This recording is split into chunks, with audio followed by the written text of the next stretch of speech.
Dis-nous, quand cela arrivera-t-il et quel sera le signe de ton avènement et de la fin du monde?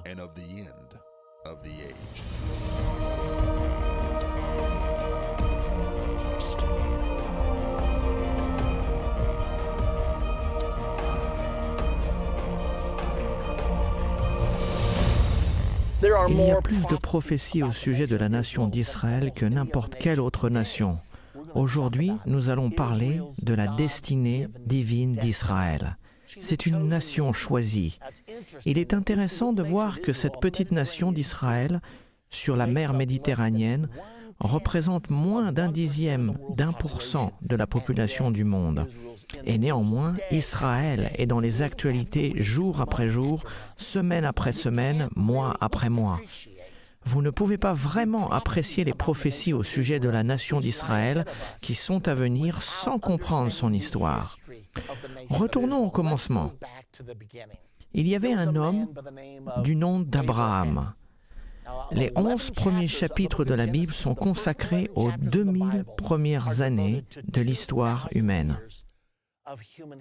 Puis vient cet homme, Abraham, et Dieu prend le temps d'écrire 12 chapitres sur cet homme. Ne ratons pas cela. 11 chapitres couvrant 2000 années d'histoire humaine, puis 12 chapitres sur la vie d'un seul homme.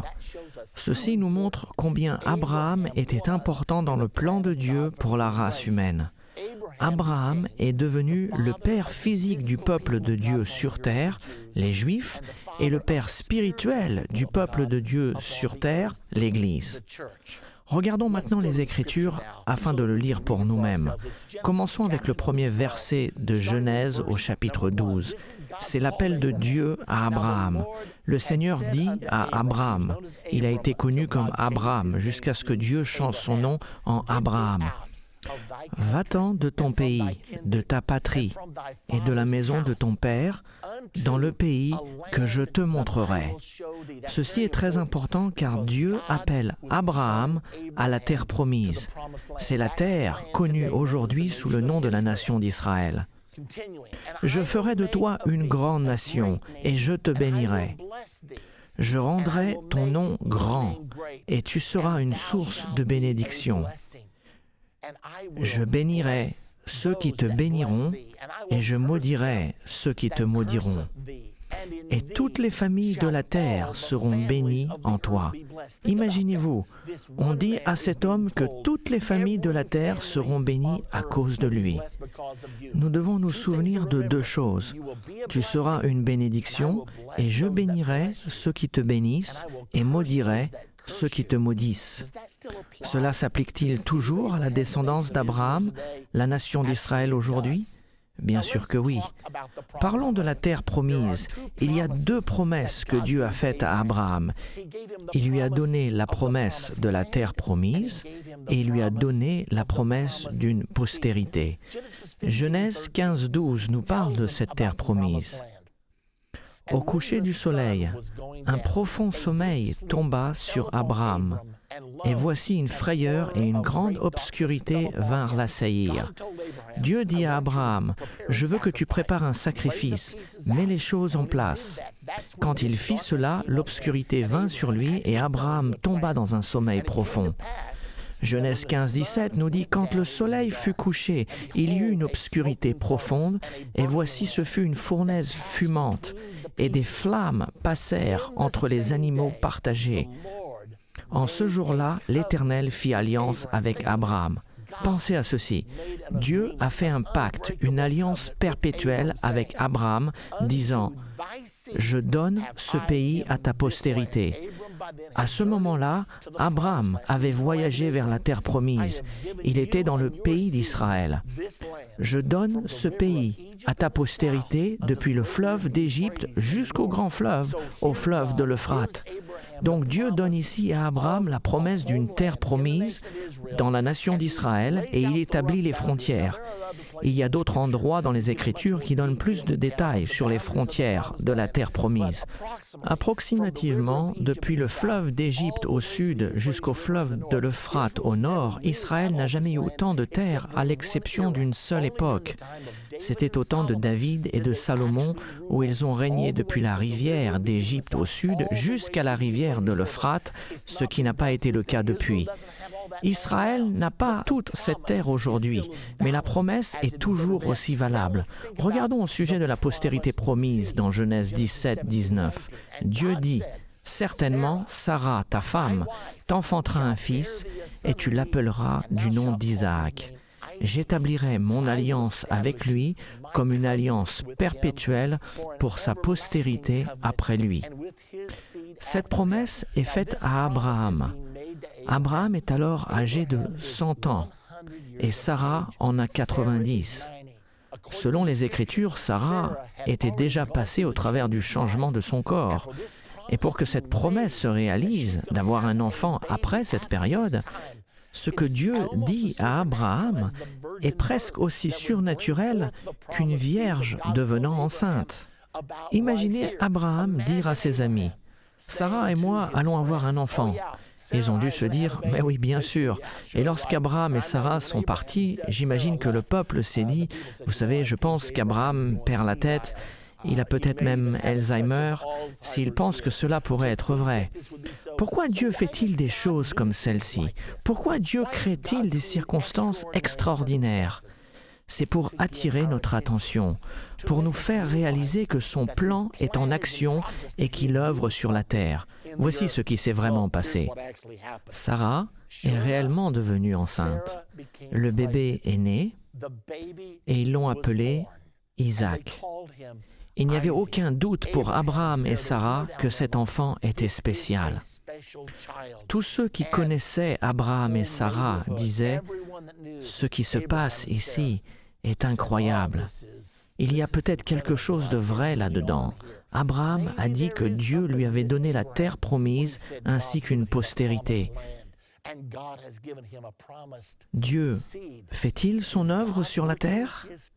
Nous allons voir, alors que nous continuons, que c'est bien le cas. Tout allait pour le mieux maintenant. Abraham a eu son fils, dont il a rêvé toute sa vie. Je suis sûr qu'ils ont passé du temps ensemble, ils ont certainement chassé ensemble, ils ont cultivé ensemble, et tout allait pour le mieux dans cette relation. Et Abraham a continué à marcher avec Dieu. Cependant, il est arrivé un moment où Dieu avait besoin de tester Abraham. S'il allait faire de lui le point central de l'histoire de l'humanité, le père physique du peuple de Dieu sur terre, les Juifs, et le père spirituel du peuple de Dieu sur terre, l'Église, il devait être sûr de la loyauté d'Abraham. Dans Genèse chapitre 22 au verset 1, regardez ce qui se passe. Après ces choses, Dieu mit Abraham à l'épreuve et il lui dit, « Abraham » et il répondit, « Me voici ». Dieu dit, « Prends ton fils, ton unique, celui que tu aimes, Isaac, va-t'en au pays de Morija, et là, offre-le en holocauste sur l'une des montagnes, pas n'importe quelle montagne, mais celle que je te dirai. » Quel test! Dieu a mis Abraham à l'épreuve, ce qui signifie qu'il l'a testé. Je veux que tu prennes la joie de ta vie, ta promesse tant attendue, et je veux savoir si tu m'aimes ou si tu aimes mes bénédictions et mes promesses. J'ai besoin de savoir laquelle tu aimes le plus. La foi d'Abraham était donc testée. Certains ont parlé qu'Abraham aurait pleuré sur cette décision, mais l'Écriture ne nous dit pas cela. Le seul commentaire que nous avons, un écrivain nous dit « Abraham ne douta point de la promesse de Dieu ». Dieu conduit donc Abraham à Morija, sur une montagne spécifique appelée le mont Morija. Pourquoi cela est-il important? Car le mont Morija, 2000 ans plus tard, était destiné à devenir le mont du Temple. En fait, 1000 ans plus tard, au temps de David, le premier temple a été construit à cet endroit et il est toujours connu en tant que le mont du Temple aujourd'hui. Donc Dieu avait tout planifié. Là où vous êtes aujourd'hui, Dieu l'avait ordonné 2000 ans avant Jésus-Christ. Donc quand ils sont arrivés à la montagne où Dieu lui avait dit, « C'est celle-ci, Abraham. » Abraham dit à ses serviteurs, « Restez ici, moi et le jeune homme, nous irons jusqu'à là pour adorer et nous reviendrons auprès de vous. » Écoutez cette déclaration de foi. Nous irons jusqu'à là pour adorer et nous reviendrons auprès de vous. Abraham avait eu une promesse et il savait que Dieu ne faillit jamais à ses promesses. Et la promesse était que par Isaac, toute la postérité serait bénie. Je peux imaginer qu'Abraham a pensé en lui-même, comment Dieu va-t-il faire cela? Il veut que je tue mon fils unique, Isaac, et si ma postérité doit être bénie au travers d'Isaac et qu'Isaac n'a pas encore eu d'enfant, Dieu va donc soit m'arrêter avant que je le tue, ou il le ressuscitera des morts, car Dieu ne peut pas casser son alliance. Ils arrivèrent sur le lieu, et Abraham lia Isaac, il lia ses mains, et le plaça sur l'autel, et il leva son couteau sur ce fils qu'il aime tant. Ceci va arriver à chacun d'entre nous dans notre marche avec Dieu. Un jour ou un autre, Dieu vous demandera les choses que vous aimez le plus, car il veut savoir si vous l'aimez plus que toute autre chose. Dans Genèse 22, 12, voici l'histoire de ce qui s'est passé. Alors qu'Abraham avait son couteau levé et était prêt au sacrifice, soudainement la voix d'un ange lui dit « N'avance pas ta main sur l'enfant et ne lui fais rien, car je sais maintenant que tu crains Dieu et que tu n'as pas refusé ton fils, ton unique. » Abraham leva les yeux et vit derrière lui un bélier retenu dans les buissons par les cornes. Et Abraham est allé prendre le bélier et l'offrit en holocauste à la place de son fils. Vous savez, ceci était un aperçu de vous et moi qui étions destinés à mourir. Et néanmoins, Dieu s'est pourvu lui-même en sacrifice. Il s'est fait un corps et s'est dit « Je vais mourir à leur place ». Et qu'est-ce que Dieu attend de nous? Premièrement, il veut savoir si nous l'aimons par-dessus toute autre chose. Et il veut aussi que nous sachions qu'il a préparé un sacrifice pour nous. Souvenez-vous de la promesse, Genèse 22, 18. « Toutes les nations de la terre seront bénies en ta postérité parce que tu as obéi à ma voix. » Parce que tu as obéi à ma voix. Ceci est le test assidu pour nous tous. Obéissons-nous à la voix de Dieu dans notre vie? Nous avons sa parole qui est sa voix. Nous avons son esprit qui est sa voix. Et voilà ce que Dieu veut savoir. Et non seulement d'Abraham, mais de la part de nous tous. Avez-vous obéi à ma voix? Souvenez-vous qu'il est dit « en ta postérité ». C'est au singulier. L'apôtre Paul en a beaucoup parlé du fait que ce mot était au singulier dans Galates 3,16. Écoutez ce qu'il dit. « Or, les promesses ont été faites à Abraham et à sa descendance. » Il n'est pas dit « aux descendances », comme il s'agissait de plusieurs, mais comme il s'agit d'une seule, et à ta descendance, c'est-à-dire à Christ. Qu'est-ce qui est dit ici? Toute la promesse était dirigée vers la réponse de Dieu pour la race humaine vers Jésus-Christ. Donc quand il dit « toutes les nations de la terre seront bénies en ta postérité », il est en train de dire qu'au travers du Messie Jésus-Christ, toutes les nations de la terre seront bénies. Eh bien, Isaac a survécu, il a eu 2 fils, tout allait bien, tout était merveilleux. Ses fils étaient des jumeaux. Ils étaient nommés Ésaü et Jacob. Ésaü était né le premier et avait le droit d'aînesse, et il avait la bénédiction du patriarche qui lui était due. Cependant, Jacob désirait les choses de Dieu. Ésaü, lui, n'était pas intéressé. Il était juste un bon gars, il aimait chasser, il aimait passer du temps avec son père. Mais Jacob avait cet ardent désir pour Dieu. Et il s'est dit que s'il y a un droit d'aînesse, qu'il voulait l'avoir. Il a donc commencé à faire un plan pour récupérer le droit d'aînesse de son frère Ésaü. La Bible dit « Cherchez et vous trouverez. Ceux qui ont faim et soif de la justice seront rassasiés. » Eh bien, un jour, Jacob cuisinait un potage et Ésaü avait été à la chasse. Il est rentré fatigué, il était faible et tombe sur une chaise et dit « Jacob, donne-moi ce potage car je suis sur le point de mourir. Je n'en peux plus, je ne peux plus faire un pas de plus. » Et Jacob dit « Je te donnerai un bol de mon potage si tu me vends ton droit d'aînesse. » C'est un bon échange, c'est juste un morceau de papier. Et Ésaü s'est arrêté un moment pour penser « À quoi me sert ce droit? Je vais mourir, ce droit d'aînesse ne me sert à rien. » Les choses spirituelles n'avaient aucun intérêt pour lui. Il vivait dans le moment présent, il n'était intéressé que par le matériel, le physique, et ainsi, il a vendu son droit d'aînesse. Un peu plus tard, Jacob s'est aussi arrangé pour obtenir sa bénédiction. Jacob a dû fuir pour préserver sa vie, car son frère était en colère, surtout quand il a perdu la bénédiction du patriarche. Il n'était pas intéressé par le droit d'aînesse, mais il voulait être une personne bénie, ce qui nous ramène encore au matérialisme. Nous voyons donc que Jacob a dû fuir pour préserver sa vie quand son frère Ésaü a réalisé que Jacob lui avait volé sa bénédiction. Jacob finit par aller dans la maison de Laban, de la famille d'Abraham. Il était là-bas et il a eu 2 épouses. Il a épousé Léa, puis il a épousé Rachel. Il a eu 12 fils qui sont devenus les têtes des 12 tribus d'Israël. Donc maintenant, la nation d'Israël était née. Après avoir eu ses enfants, il était temps de régler sa vie. Vous ne pouvez pas fuir des choses éternellement. Jacob s'est dit qu'il aimerait voir sa mère, son père et son frère. Je suis en désaccord avec mon frère et ce n'est pas bien.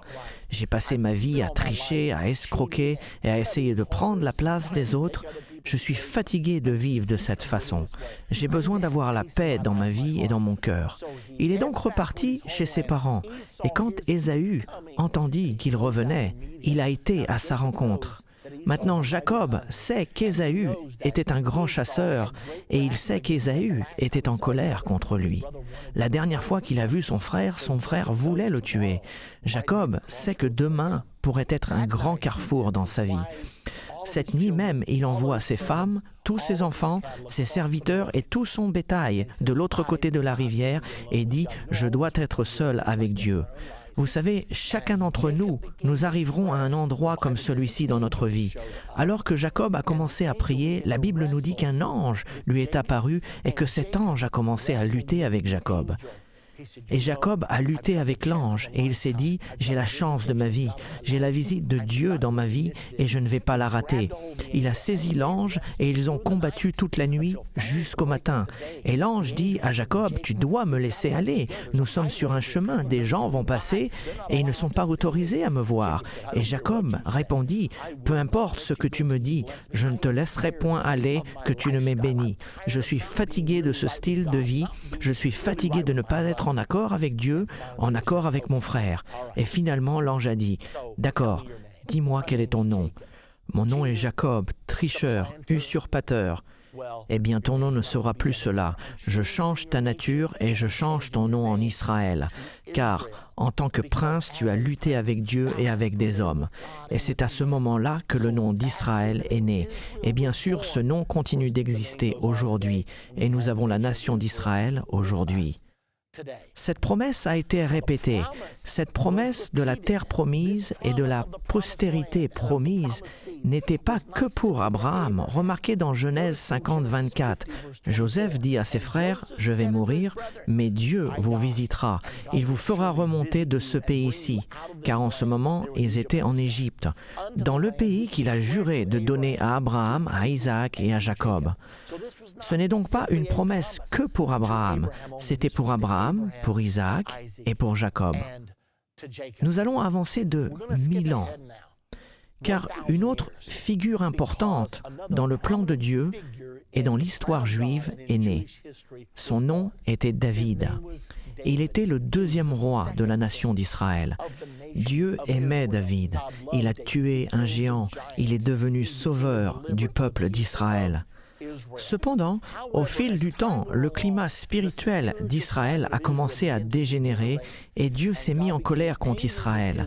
Et l'Écriture nous dit que Dieu a poussé David à dénombrer Israël. Dieu avait dit au roi d'Israël de ne pas compter le peuple. Il ne voulait pas qu'ils comptent sur leur propre force, mais qu'ils dépendent de lui. Vous savez, parfois, nous voulons compter notre argent, nous voulons savoir quelles sont nos ressources, mais Dieu veut que nous dépendions de lui, n'est-ce pas? Dieu a donc parlé à David pour dénombrer le peuple, et David l'a fait. Son chef de l'armée, Joab, a essayé de le convaincre de ne pas le faire, mais il l'a fait quand même. Et après l'avoir fait, il a eu mal au cœur. Il savait qu'il avait péché contre Dieu, il savait qu'il allait avoir des ennuis. Il supplia le Seigneur, il chercha le prophète Gad et lui dit « Je sais que j'ai commis un grand péché, je sais que le jugement vient sur mon iniquité, que dois-je faire ?»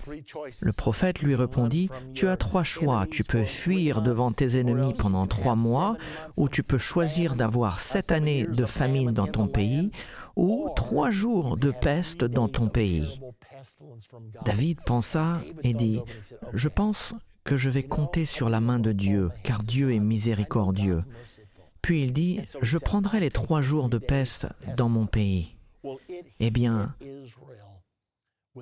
70 000 personnes sont mortes, et ça ne s'arrêtait pas.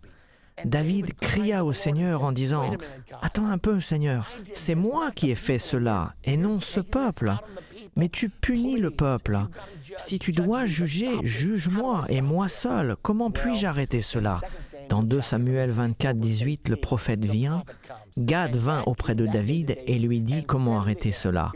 « Monte, élève un autel à l'Éternel dans l'aire d'Aravna, le Jébusien. » Au verset 24, le roi monte à l'aire d'Aravna et dit « Je veux te l'acheter à prix d'argent. » Ce qui s'est passé lorsqu'il est arrivé, Aravna a dit « Tu es mon roi, prends l'aire et les bœufs seront pour l'Holocauste.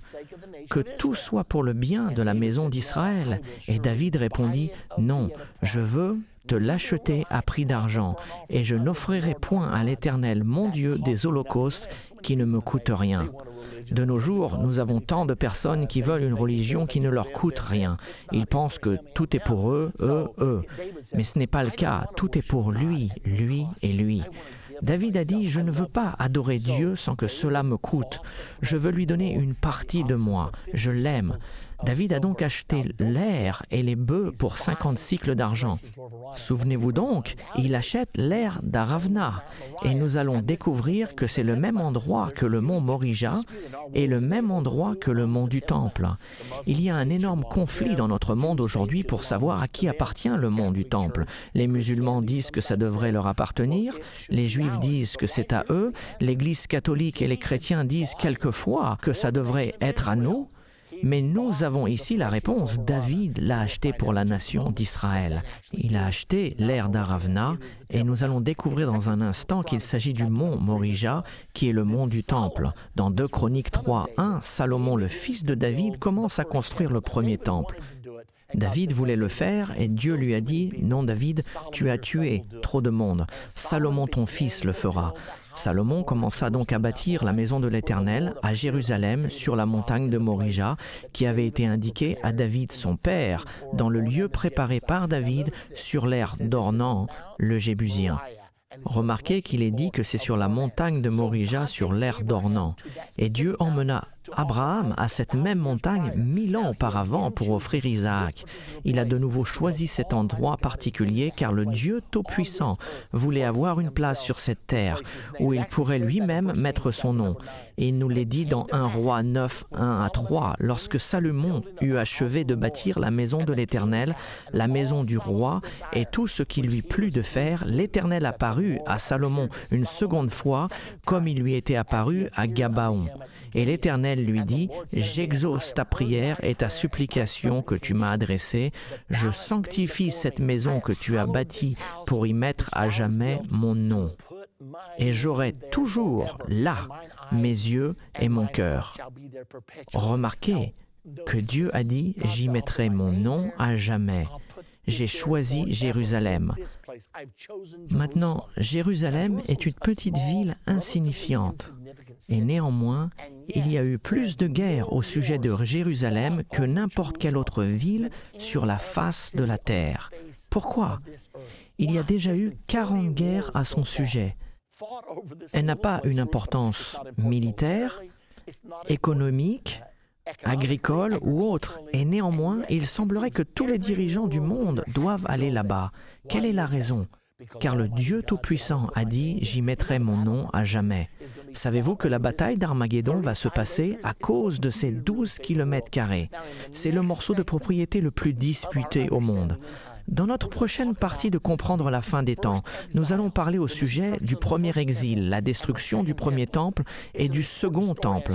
C'est une histoire importante et elle est en rapport avec le troisième temple qui est sur le point d'être construit dans un futur proche. C'est toutes les prophéties sur le passé d'Israël, le présent d'Israël et le futur d'Israël. Cela va nous affecter, nous ainsi que le monde entier. Peu importe ce que vous faites, ne la ratez pas. Dans notre dernière partie de Comprendre la fin des temps, nous avons parlé d'Abraham et de son appel spécial. Nous avons appris au sujet de la terre promise et de la postérité. Et cette alliance est toujours d'actualité. Nous avons également constaté que Dieu a choisi tout spécialement le mont Morija, qui est aujourd'hui le mont du Temple, pour y placer son nom à jamais. Dans cette partie, nous serons témoins de la destruction du premier temple et apprendrons sur le premier exil d'Israël, les 70 années prophétisées par le prophète Jérémie. Nous serons témoins également des événements surnaturels qui ont permis la construction du deuxième temple. Et finalement, nous apprendrons au sujet de la destruction du deuxième temple et le début du deuxième exil. Maintenant, regardons la prière de Salomon.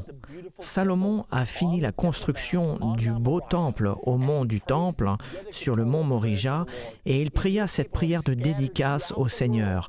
« Si ton peuple est dispersé au travers du monde à cause de leur désobéissance, de leur rébellion et de leur idolâtrie, ô Dieu, je te prie aujourd'hui que dans leur captivité, dans leur exil, ils se repentent et tournent leur visage vers cet endroit. Je te prie d'entendre leurs prières et de les rassembler de nouveau. » Après que Salomon a fini cette merveilleuse prière, le temps était venu d'offrir des sacrifices. Le sacrifice était placé sur l'autel et l'Écriture nous dit que le feu, d'une façon surnaturelle, est descendu du ciel et a consumé l'offrande et les sacrifices. Et la gloire du Seigneur a tant rempli la maison que le sacrificateur ne pouvait même pas rester à l'intérieur.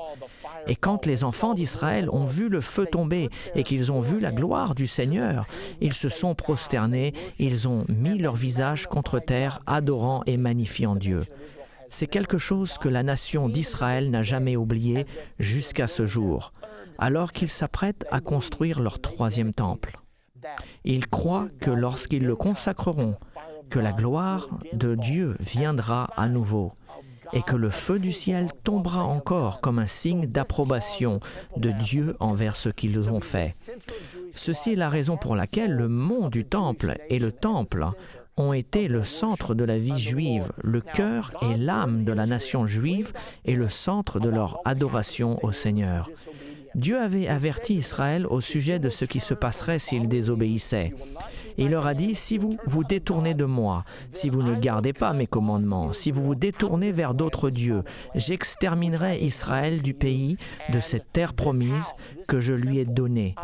Et cette maison, ce temple, je lui permettrai d'être détruit à cause de vos abus, et Israël sera un sujet de sarcasme et de raillerie parmi tous les peuples. Il a dit, c'est ce qui t'arrivera si vous ne marchez pas avec moi, si vous ne m'aimez pas et ne m'adorez pas. Alors pourquoi Dieu amène-t-il Israël en exil? Rappelez-vous qu'il y a eu la première ère du temple et son premier exil, le deuxième temple et le deuxième exil. Le deuxième exil est aujourd'hui passé et nous sommes dans l'ère du troisième temple. Mais il est important de voir comment Dieu pense. Ils ont été conduits en exil car ils s'étaient détournés du Seigneur. Écoutez ceci. « Et à cette maison qui est haut placée, quiconque passera près d'elle sera dans l'étonnement et sifflera. On dira, pourquoi l'Éternel a-t-il ainsi traité ce pays et cette maison? Et l'on répondra, parce qu'ils ont abandonné l'Éternel leur Dieu et qu'ils se sont attachés à d'autres dieux. Ils sont partis, ils ont adoré d'autres dieux. » Donc ceci montre la façon dont Dieu agit avec Israël au travers du temps. Quittons maintenant la première ère du temps. Nous savons que Salomon a construit le premier temple en l'an 968 avant Jésus-Christ. Et une fois terminé, il est resté pendant 400 ans. À la fin de cette période, appelée la première ère du Temple, Israël était dans un état si rétrograde que Dieu a dit « Je n'en peux plus. Je vais éloigner ce peuple. Je vais les conduire en exil. Je vais leur permettre d'aller si bas qu'ils vont se détacher de toutes les impuretés qu'ils ont accumulées dans leur cœur jusqu'à ce qu'ils trouvent un endroit pour se repentir. » Et il a envoyé un prophète du nom de Jérémie qui a prophétisé que le roi de Babylone allait venir, que Dieu allait l'envoyer, qu'il envahirait le pays d'Israël et que les enfants d'Israël seraient amenés en captivité pendant 70 ans. Et c'est ce qui s'est passé. Nebuchadnezzar a envahi Israël vers l'an 606 avant Jésus-Christ. Daniel et les 3 enfants hébreux qui croyaient au prophète Jérémie sont allés avec le roi de Babylone, Nebuchadnezzar, car le message de Jérémie était « Si je vous envoie un jugement et que vous coopérez et que vous alliez sans résistance dans la terre de Babylone, je vous bénirai même dans votre captivité. » Sachez que Dieu peut nous bénir là où nous sommes, du moment que nous marchons avec lui. Même si la nation entière est soumise à un jugement, cela ne signifie pas que nous sommes soumis à ce jugement, mais nous pouvons être bénis même dans les temps de jugement. Donc Daniel et les 3 enfants hébreux entrent dans Babylone. Cependant, le roi d'Israël, le roi de Juda de l'époque, était un homme nommé Sédécias. Il ne croyait pas à la prédication de Jérémie. Donc il décida d'y résister. La Bible dit, si vous résistez, vous serez détruits. En raison de sa résistance, Nebuchadnezzar a amené tous ses fils devant lui, les a tous tués devant ses yeux, puis il a crevé les yeux de Sédécias et l'a emmené en captivité à Babylone. Donc, alors que Sédécias était en prison, aveugle, avec ses yeux crevés, Daniel et les 3 enfants hébreux montaient dans la hiérarchie de Babylone. Ils sont devenus très haut placés dans la hiérarchie, car ils avaient obéi à Dieu et avaient fait ce qu'il leur avait dit. Souvenez-vous, Israël était en exil, car il n'avait pas écouté les paroles de Dieu. Maintenant, les 70 années ont commencé en l'an 606 avant Jésus-Christ, à la première invasion. Puis Sédécias a combattu et Nebuchadnezzar a dû revenir. Et c'est là où le temple a été détruit en l'an 586 avant Jésus-Christ. À ce moment, Daniel et les 3 enfants hébreux étaient déjà arrivés en captivité à Babylone et Dieu accomplissait sa promesse envers eux. Continuons à regarder ce qui s'est passé ici. Daniel, en captivité à Babylone, a commencé à être connu pour sa marche avec le Dieu Tout-Puissant. Il était prophétisé dans la Bible que cette captivité durerait 70 ans. Et peu de temps avant l'expiration de ces 70 ans, le royaume de Babylone a été renversé. En fait, la nuit où il a été renversé, un roi nommé Belchazzar, le petit-fils de Nebuchadnezzar, organisait une grande fête et il fit des choses qu'il n'aurait jamais dû faire. Il a pris les coupes d'or et d'argent que son grand-père avait capturées à Jérusalem et n'avait jamais osé utiliser. Il savait qu'elles étaient précieuses et sacrées et n'avait donc jamais osé les utiliser. Mais Belchazzar les a pris et a eu sa grande fête impie. Et cette nuit-là, Dieu a été si mécontent avec ce qu'ils avaient fait que le doigt de Dieu commença à écrire sur le mur. Belchazzar fut si effrayé par cet événement surnaturel qu'il commença à chercher quelqu'un pour lui dire ce que voulait dire l'Écriture. Daniel était connu comme le seul homme à qui Dieu se révélait. Ils ramenèrent donc Daniel et Belchazzar lui dit « Peux-tu me dire ce que cela signifie ?» Daniel dit « Oui, je peux, ô roi, mais ce n'est pas en ta faveur. » Belchazzar lui dit « Dis-le-moi quand même. » Alors Daniel dit, il dit que tu as été pesé dans la balance et que tu as été trouvé léger, et que cette nuit ton royaume sera divisé entre les Médès et les Perses. Et c'est ce qui s'est passé. Au même moment, l'armée des Médès et des Perses est entrée et a conquis le royaume de Babylone. Souvenez-vous que Babylone régnait sur le monde entier à cette époque. Eh bien, les Médès et les Perses ont évincé Babylone de son royaume et ont pris sa place. C'était à cette période qu'une chose extraordinaire s'est produite. À cause de sa réputation spirituelle, Daniel passa du royaume de Babylone au pouvoir de celui des Médès et des Perses. Le roi Darius régnait sur les Médès. Il y avait en fait deux rois. Cyrus était roi et Darius régnait avec lui. Darius était le confident de Daniel. Ils travaillaient ensemble. C'est à ce moment-là que quelqu'un est venu voir Darius. Ces personnes voulaient le travail de Daniel. Ils voulaient l'évincer. Et ils ont dit, nous ne trouverons jamais rien de mal avec Daniel. Il est si fidèle, il est si honnête, il a un si bon caractère que nous ne trouverons jamais le moyen de l'évincer, à moins que nous trouvions quelque chose de mal avec sa religion. Il est si dévoué. Et ils savaient que Daniel priait 3 fois par jour. Et ils ont décidé de flatter le roi Darius en créant une loi pour que personne ne prie aucun autre dieu ni aucun autre roi, à l'exception de lui pendant 30 jours. Ils ont dit, cela montrera au peuple qui est au contrôle. Tu es le nouveau dirigeant ici. Et Darius était si flatté qu'il a dit, d'accord.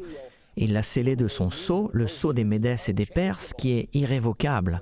Les ennemis de Daniel savaient exactement ce qu'il faisait, et la Bible nous dit, quand Daniel sut que le décret était signé, il savait que cela devait se passer, et il ne pouvait pas l'arrêter. Il savait que le décret avait été signé, mais il ouvrit sa fenêtre vers Jérusalem, comme Salomon leur avait enseigné de faire, et pria comme il le faisait toujours. Il savait qu'il signait sa propre peine de mort.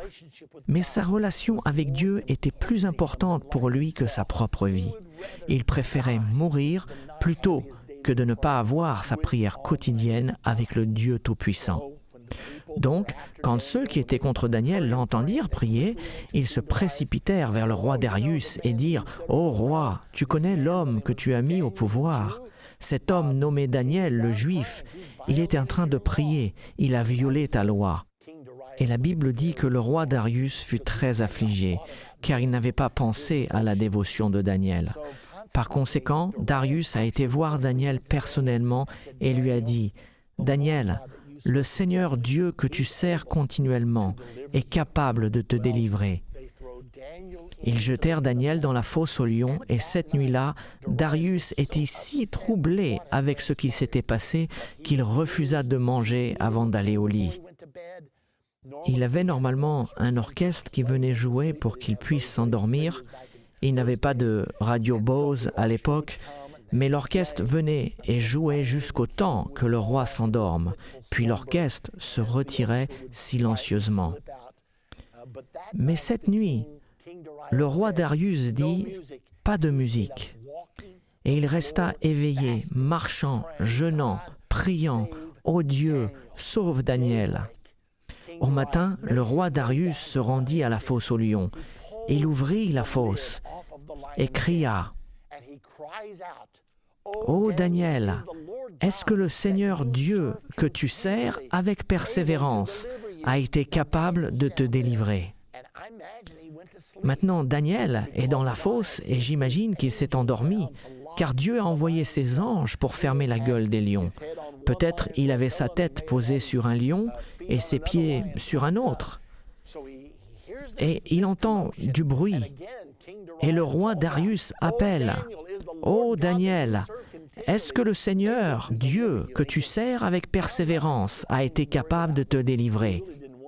Et Daniel se dit « C'est gentil, le roi se soucie de moi, il ne voulait vraiment pas me faire cela. » Alors Daniel se lève et répond « Ô roi, vis éternellement. » Et il l'a fait. Darius lui envoya une corde et le sortit de la fosse aux lions. Et tandis qu'il marchait vers le palais, Darius était si émerveillé par la puissance du Dieu de Daniel qu'il servait avec persévérance qu'il dit « À partir de ce jour, je fais un décret que si quelqu'un prie un autre Dieu que ton Dieu, il sera jeté dans la fosse aux lions, car ton Dieu est le vrai Dieu qui a la puissance de répondre.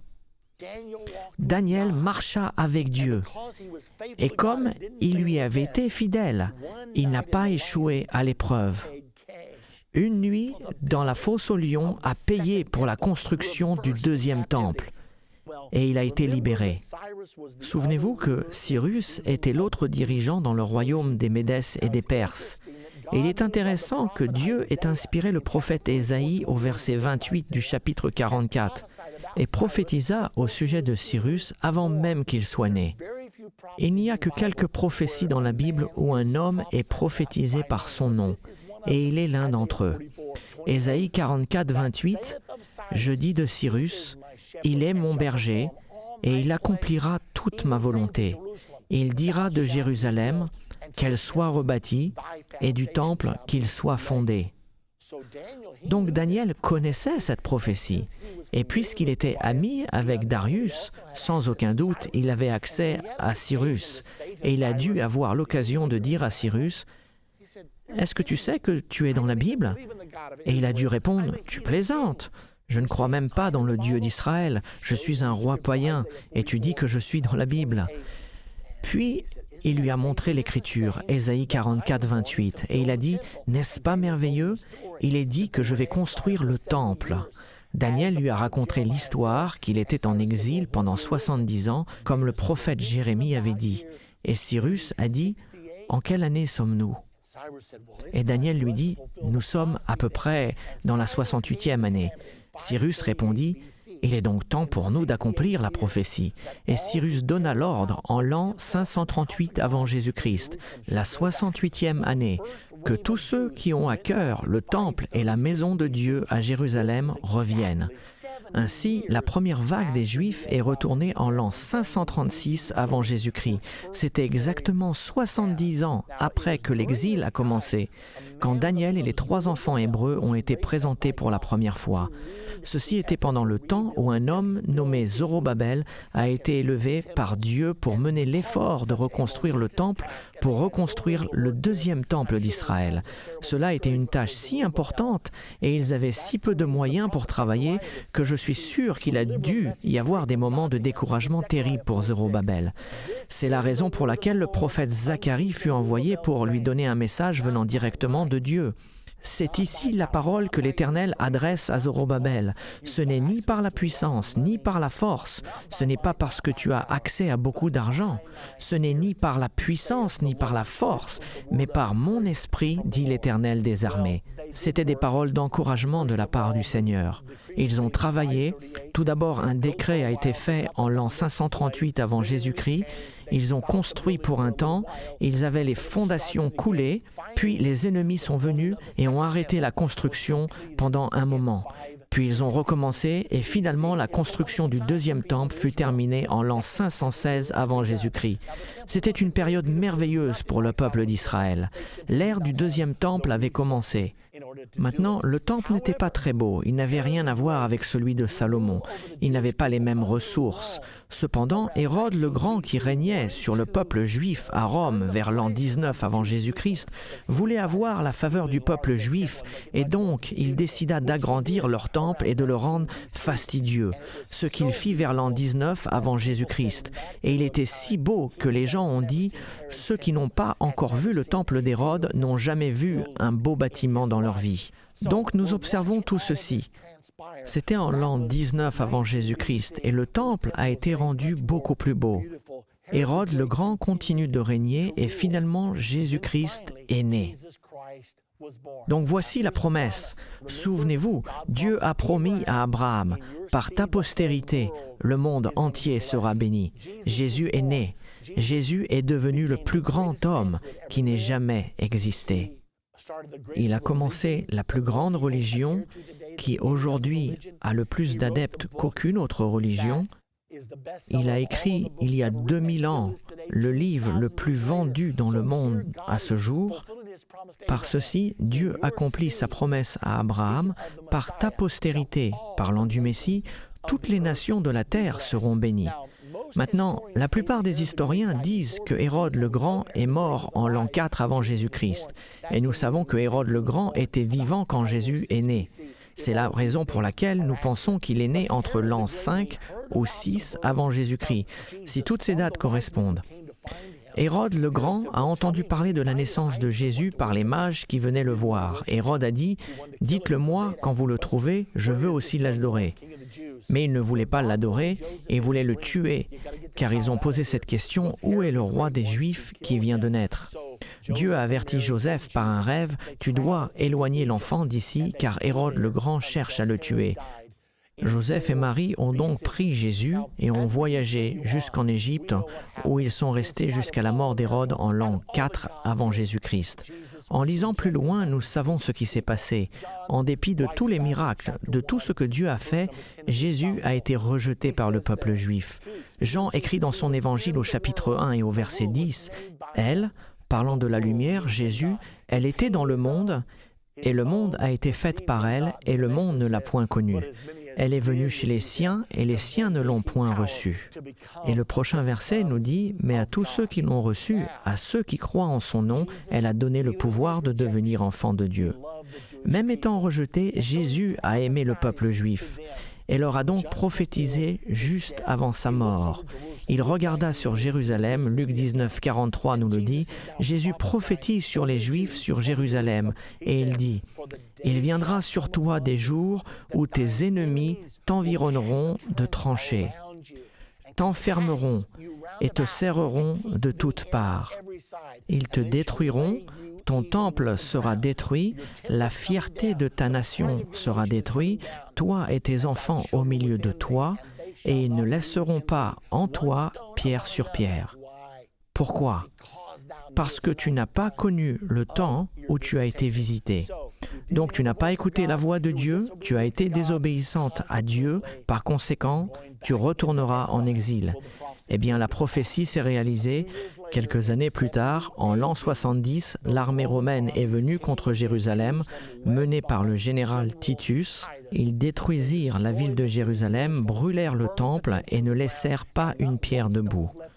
La prophétie a été accomplie d'une telle manière que les Juifs aujourd'hui ne savent plus où le temple a été situé sur le mont du temple. Avec la destruction de Jérusalem en l'an 70, le deuxième exil a commencé. Dieu a fait exactement ce qu'il a dit. Si vous me persécutez, si vous me désobéissez, alors je vous conduirai en exil. Le premier exil était de 70 ans, ce deuxième exil allait durer 1878 ans. Qu'est-ce que le peuple juif a bien pu faire de si terrible pour devoir être mis en exil pendant 1878 ans ? Ils ont rejeté la promesse, l'alliance, la postérité d'Abraham, le Messie, le Sauveur du monde, Dieu manifesté en chair. C'est la raison pour laquelle leur châtiment était si important. Regardons la fin du deuxième exil. Allons voir la prophétie d'Ézéchiel au chapitre 37. Il prophétise la renaissance de la nation d'Israël après le deuxième exil. Dans cette prophétie, Ézéchiel dit que Dieu l'a transporté et qu'il a vu la grande vallée et que cette vallée était remplie des ossements secs. Et le Seigneur lui dit « Ézéchiel, ces os, pourront-ils revivre ?» Ézéchiel répond « Je ne sais pas, mon Dieu, qu'est-ce que c'est terrible ?» Qu'est-ce qu'Ézéchiel voyait réellement ? Je crois qu'il voyait l'Holocauste d'Hitler. Avez-vous déjà lu l'histoire de ces corps juifs entassés les uns sur les autres alors qu'il tuait 6 millions de juifs dans les camps de concentration ? Je crois qu'Ézéchiel a vu cette image des camps de concentration et le Seigneur lui dit « Ces os pourront-ils revivre ?» Est-ce que cette nation pourra-t-elle revivre ? Et Ézéchiel répond « Je ne sais pas. » Et le Seigneur dit « Prophétise sur eux. » Et alors qu'Ézéchiel prophétise, les os s'approchèrent les uns des autres. Vous pouvez lire le reste de la prophétie où il est dit « Je ramenai les enfants d'Israël du nord, du sud, de l'est et de l'ouest, et les rassemblai dans leur propre pays. » C'est ce qui s'est passé. Après la Deuxième Guerre mondiale, ils se sont regroupés. C'est une histoire étonnante, puisque après la Deuxième Guerre mondiale, le 29 novembre 1947, les Nations Unies ont voté la création de la nation d'Israël et de la Palestine. Les Israéliens l'ont accepté, les Arabes l'ont rejeté et ont commencé une guerre le jour suivant. C'est alors que l'ère du troisième temple a commencé. La renaissance d'Israël s'est faite le 14 mai. Le vote a eu lieu le 29 novembre 1947, mais l'indépendance d'Israël a été déclarée le 14 mai 1948.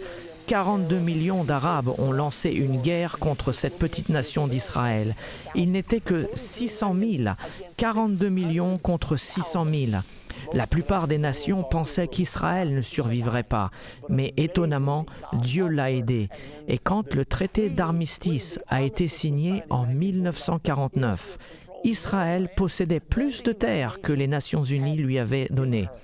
Cependant, la promesse d'Abraham n'était pas tout à fait accomplie. Il n'avait toujours pas Jérusalem. Alors, que s'est-il passé? En 1967, Nasser a dit « Nous n'allons pas laisser cette nation juive survivre. Combattons-les. » Et ils ont déclaré une guerre, une fois de plus, contre Israël. Étonnamment, Israël a battu tous ses voisins en 6 jours et ils sont revenus au mont du Temple et le grand message a été envoyé au travers du monde, le mont du Temple est entre nos mains. Par contre, au lieu de construire leur temple, ils avaient peur. Ils craignaient la communauté mondiale, ils craignaient les Nations unies.